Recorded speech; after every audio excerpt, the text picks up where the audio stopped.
Good afternoon, ladies and gentlemen. Welcome to this afternoon's lesson on the international response to apartheid. Now, I know that you are not able to see the board very clearly, but you've got all your notes with you, and I'm going to take a picture of the board of the important notes, but it's very important to me that you listen carefully to what I say and how I explain. International response to apartheid is an essay exam question. That is why we make a video lesson of it. Alright, so don't worry if you can't see very clearly on the board. You will have a shot of the board on the WhatsApp group. Good. Now, let's start of how the international pressure or response to apartheid came about. Now, we are done with the internal pressure, what South Africans did themselves to put pressure on the SA government at the time in order to dismantle apartheid. Now they wanted to take it a step further. And all the photographs of the Soweto uprising shocked the world. The world, it went worldwide so much that the world started to pay attention to what was going on in South Africa. Now that was the first important point that black South Africans or oppressed South Africans wanted to achieve. They wanted to get the attention of the world. Everybody with me? To put pressure on the SA government to dismantle apartheid. Now, remember, economy, a country's economy consists of global trade. So if you cut the global trade, a country's economy falls. Alright, so what is the term that we use there? Isolation. The black South African population wanted to isolate South Africa from the world. Alright, in order to put pressure so that South Africa had no other option than to start democratical negotiations. Now there was different forms of international pressure that the black South Africans put on the world via international means. Now it started in Britain and Ireland with the consumers' boycott. Britain and Ireland were the first countries that responded to the international pressure by introducing the consumers' boycott. Now, the consumers' boycott meant that all products that was made in South Africa, that came from South Africa, were removed from the shelves in shops in Ireland and Britain. All right. And also the importing of South African goods were stopped. So countries like Ireland, Britain, Sweden, Australia were very active in the consumers' boycott. No SA made products were sold in shops. All products coming from SA were not allowed to be imported in that countries. And they even put up posters in countries like Britain and Ireland that said, "Don't buy South African made goods." Now that was a great negative impact to especially South African agriculture, because now farmers couldn't import goods they harvest, such as wool, maize, grain, wine, very important goods that was farmed in South Africa, now couldn't be exported and it couldn't be sold because those goods were taken off the shelves. And that meant that farmers now started to go in debt because they couldn't pay back the loans that they got from South African banks in order to plant and harvest their crops and their wooleries and their wines because they couldn't sell them. So that was the consumers' boycott. Then we go to the sports boycott. Now the sports boycott got national attention. First of all, the rugby tour to New Zealand were cancelled. And you know what happened there? When the rugby tour to New Zealand against the Springboks versus New Zealand, when that match started, a few protesters started to throw cans and stuff on the field, protesting against the apartheid regime in South Africa. So much so that the whole game was interrupted and the game was stopped. Okay. And the whole entire tour were cancelled because nobody wanted to play against South Africa, especially rugby. Now, in other sports, South Africa was banned from the Olympic Games. So if you were an athlete and you qualified for the Olympic Games, but you were from South Africa, you were not allowed to take part. And if you try to sneak in and take part, hotel doors were glued shut from South African athletes and participants. Now, and some of the South African athletes got so desperate, they tried to affiliate with other countries in order to participate. Few of them managed, but the majority of athletes were stuck because all sports were banned. Tournaments, the rugby matches, the Olympic Games, individual sports, no athlete coming from South Africa or no South African team were allowed to play internationally or to compete internationally. Now that made South African athletes stuck because they couldn't exceed. If you can't compete, you can't exceed. And if you are a professional athlete, profession means that's what you get paid for. So that causes a huge uprise and frustration among South African sports organization. Then we go over to the cultural boycott. And especially in America and in Britain, the cultural boycott was implemented very, very, very, very rapidly and very strenuous. No books or films or TV shows or any publicity or public things could be presented or could be made available in countries such as America and such as Britain and such as Ireland and all across Europe. So if you were a South African book writer or a South African artist, you could not publish, your productions abroad. No South African artist, musician, actor, writer were allowed to perform in international countries. And big artists such as Michael Jackson, even cancelled their show they were about to have in South Africa. So South African artists could not publish their work, could not publish their productions, or even perform internationally. And no international artist was willing to perform in South Africa. And that isolated the South African cultural sector, because now South African talent couldn't be developed.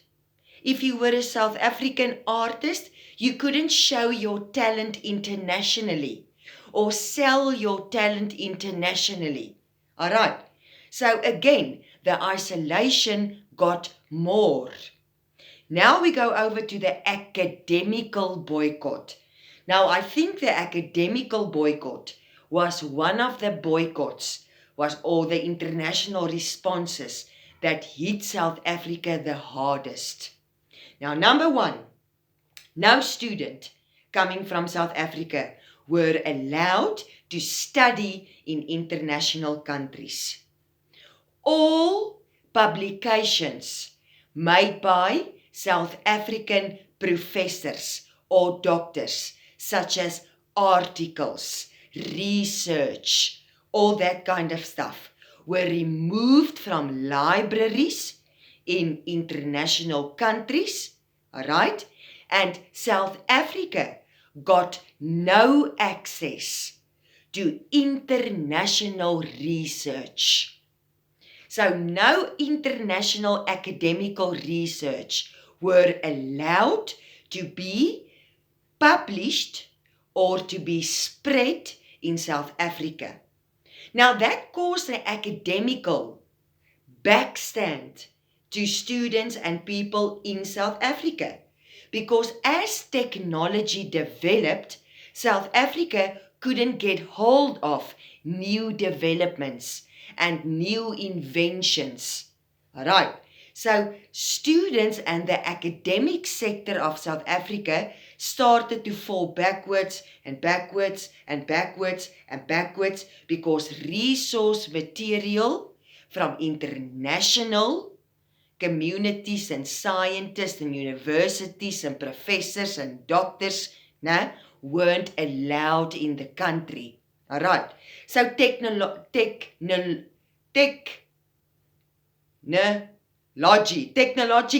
there's the word I was looking for. Technologically, we were now behind. Academically, we were now behind. All right. And obviously, a country's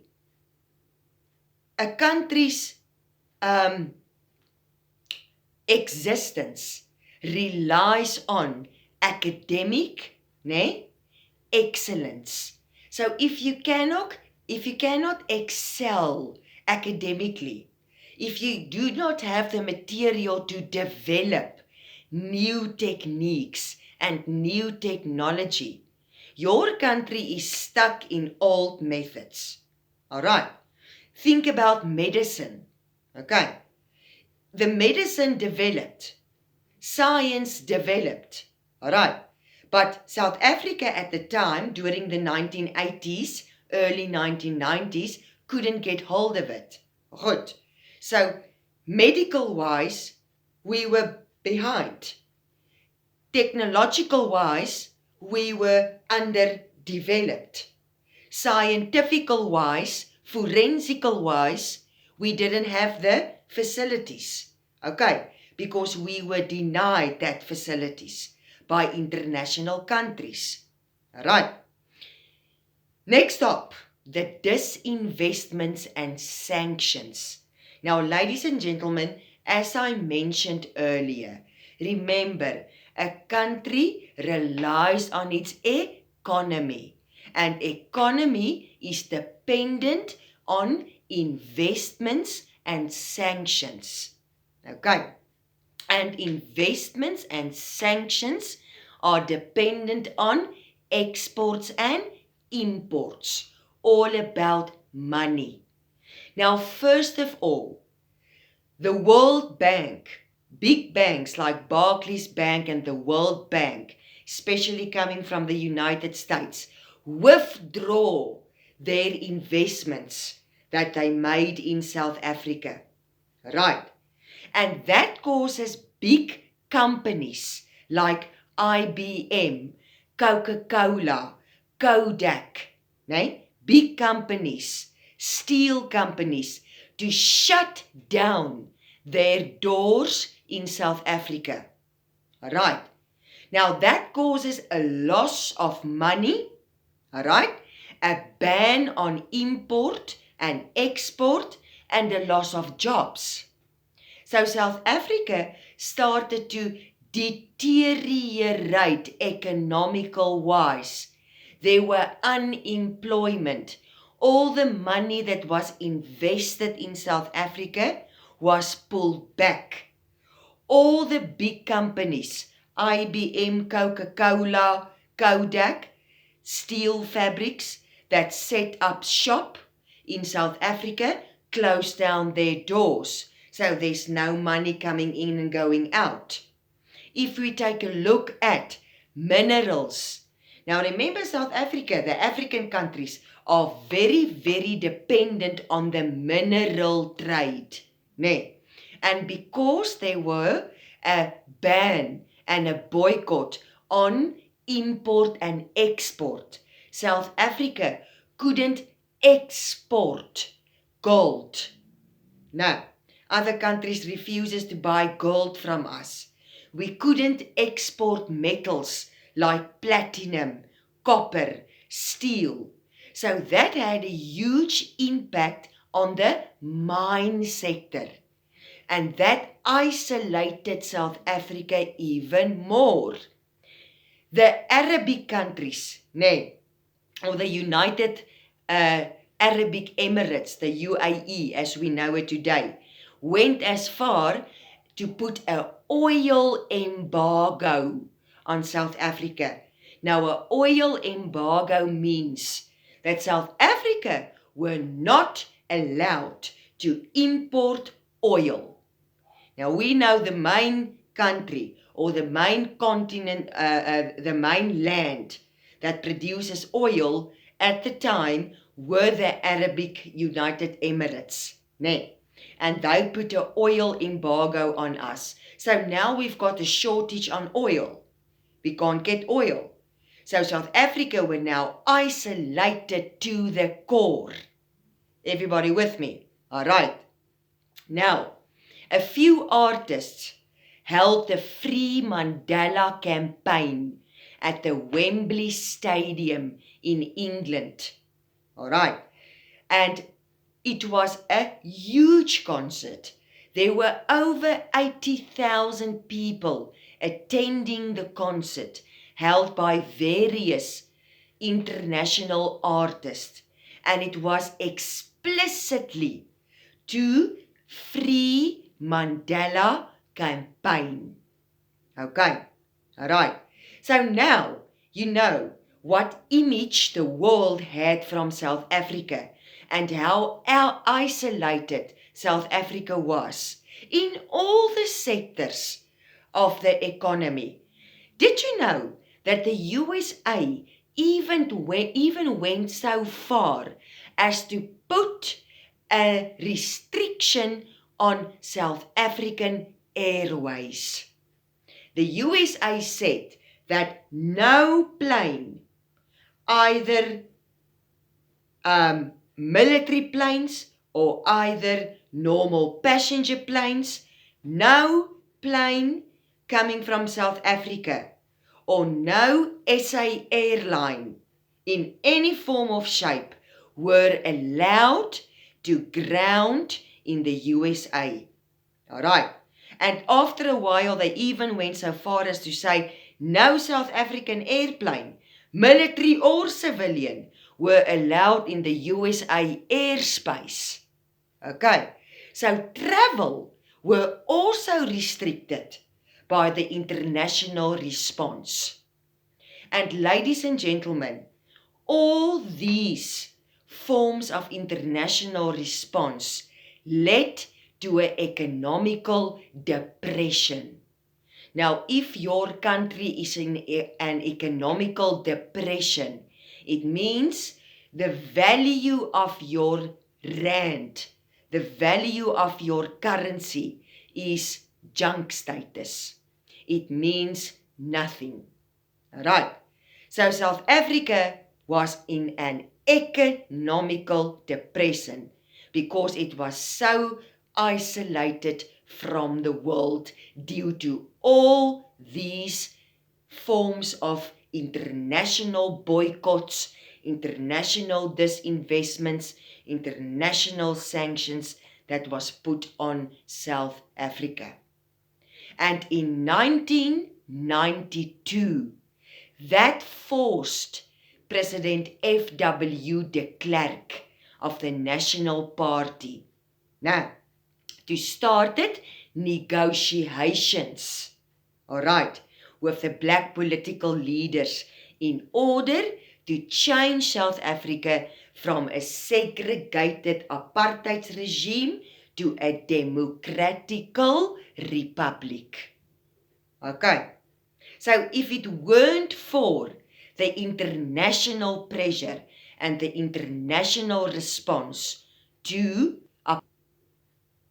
right, now, if the country's leader at the time, F.W. de Klerk, wouldn't have been in a position where he was forced to, all right, started negotiations to dismantle apartheid and started to pave the way to a democratical republic.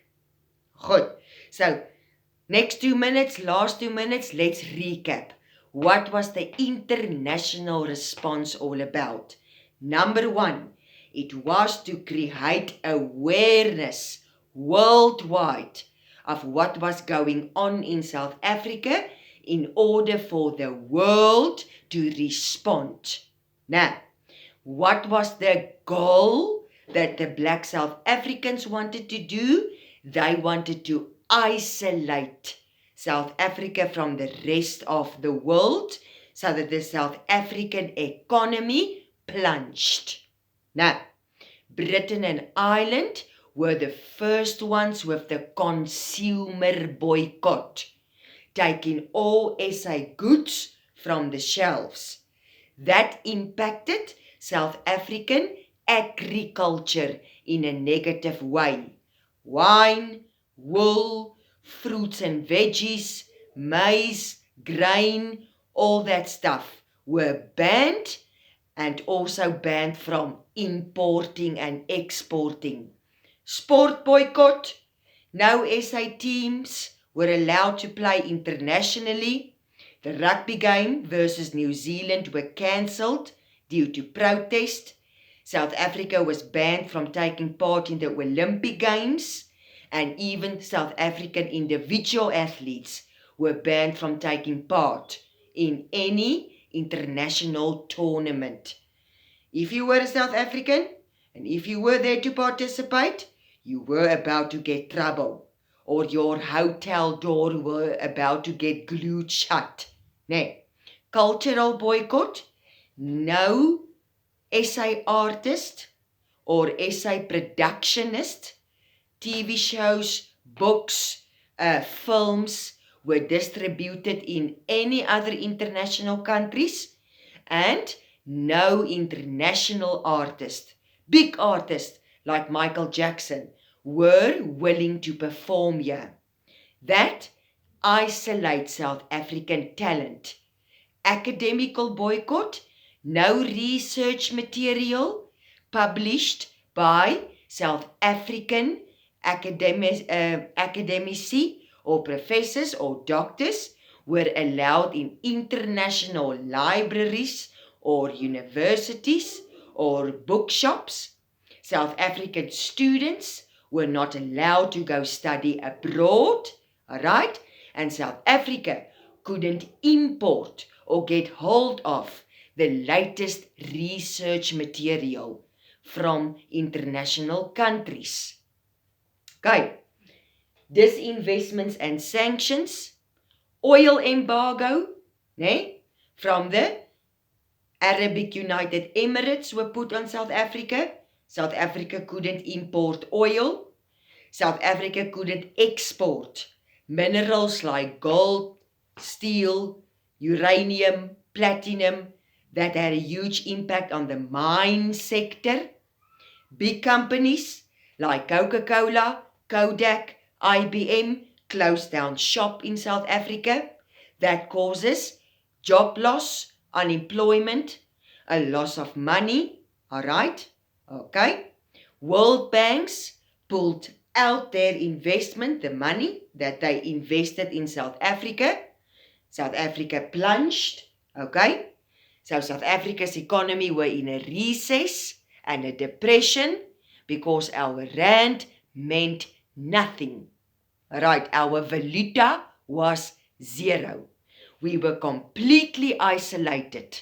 All right, and that forced President F.W. de Klerk in 1992 to start negotiations for a democratical election and a democratical country.